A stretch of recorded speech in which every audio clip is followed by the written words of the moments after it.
Guay,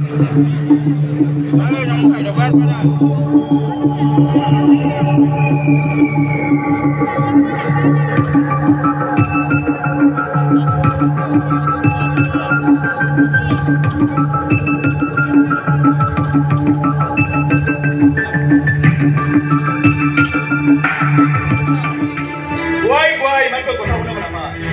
inspector পশুপতিৰ ডিপাৰ্টমেণ্টৰ এটা নাম আছে। নামে বন্ধ এটা মস্ত খাই পাত ফলাৰ জাত বুলি সেইবাবে খাই পাত ফলা মানুহক দাহিত ভাত দিব লাগে। এই বাহিৰে ভাত দিম ভাতৰ লগত এন্দুৰ মৰা নিগনি মৰা বিহে বটলো ঢালি দিম। আপত্তি নাই, যদি মিঠা হয় এই পশুপতিয়ে বিহু খাই দিয়ে। গোৱালে যেতিয়া ওজন দক্ষিণা দি লেঠাটো মাৰি থলে ভাল। মনত ৰাখিবা ইন্সপেক্টৰ পশুপতি, এই অনুপ্ৰতাপ চলিহাৰ টকা হজম কৰাটো ইমান সহজ কথা নহয়। সাৱধানে আজি ৰাতি 5খন ট্ৰাক ওলাব। ট্ৰাকত মাল 50টা গৰু 32 নম্বৰ নিকলে হাঁহিলে যে আপোনাক দেখিলে কোনে ক'ব আপুনি যে এটা মস্ত গৰু চোৰ।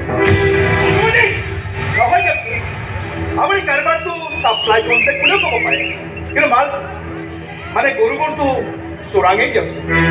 ঠিক আছে, আপুনি বাৰু বিজনেছমেন, কিন্তু গাঁৱত ধৰা পৰা সৰু সুৰা চোৰাং ব্যৱসায় কৰকতো। গৰু চোৰ বুলিয়েই গছত পালে ক'ব আপুনি। এবে প্ৰশ্ন কৰিব ইন্সপেক্টৰ পশুপতি, মই কেৱল গৰু বেচা কিনাই নকৰোঁ, মইনা কাঠ চুপাৰী মদ এই সকলোৰে ব্যৱসায় কৰোঁ। আৰু এজন ব্যৱসায়ৰ বাবে সকলো ব্যৱসায় মূল্যৱান। হয়, ব্যৱসায় কৰাটো মহামূল্যৱান, কিন্তু চোৰাংকৈ কৰাটোহে। আমি চোৰাংকৈ ব্যৱসায় নকৰিলে আপোনাৰ মস্ত পেটটো ভৰিব জানো? আপুনি চিঞৰ আদি উগাৰ মাৰিব পাৰিব জানো? তাকেহে এই পেটৰ মায়াত কৰ্ম নাছিল। কৰি থাকক। কিন্তু এই গৰু চোৰাৰ ব্যৱসায় বহুত ৰিস্ক হয়।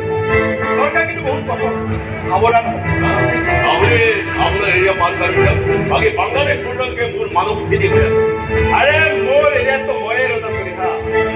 পিছে নতুনকৈ অহা এছজন চাৰা বৰ ইমান কেনেবাকৈ যদি গম পাই যায় নহয়, আপোনাৰ লগতে মোক গৰুৰ লগতে বান্ধি বাংলাদেশ এই ভালুকপুং চলিয়া বৰ্ডাৰ পাৰ কৰাই দিব গুণাজনক চালা মই এই পৃথিৱীৰ বৰ্ডাৰেই পাৰ কৰি দিওঁ। কাম কৰি যাওক কাম, আৰু পেট ফাটি নোযোৱালৈকে হজম কৰি যাওক মোৰ মাপ। আপোনাৰ সুযোগ্য পুত্ৰৰ সৈতে বহুদিন দেখা সাক্ষাৎ কৰা পাহৰি গ'ল নহয়। কি আছিল তেওঁৰ নামটো? ভোজংগ।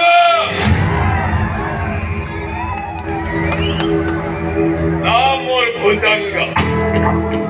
ভোজংগ মানে হাঁহ খাইছিলে নাপাওঁ ক'ত খোৱা বিচৰাটো কৰি যাওঁ নোপোৱাটো কাঢ়ি খাওঁ।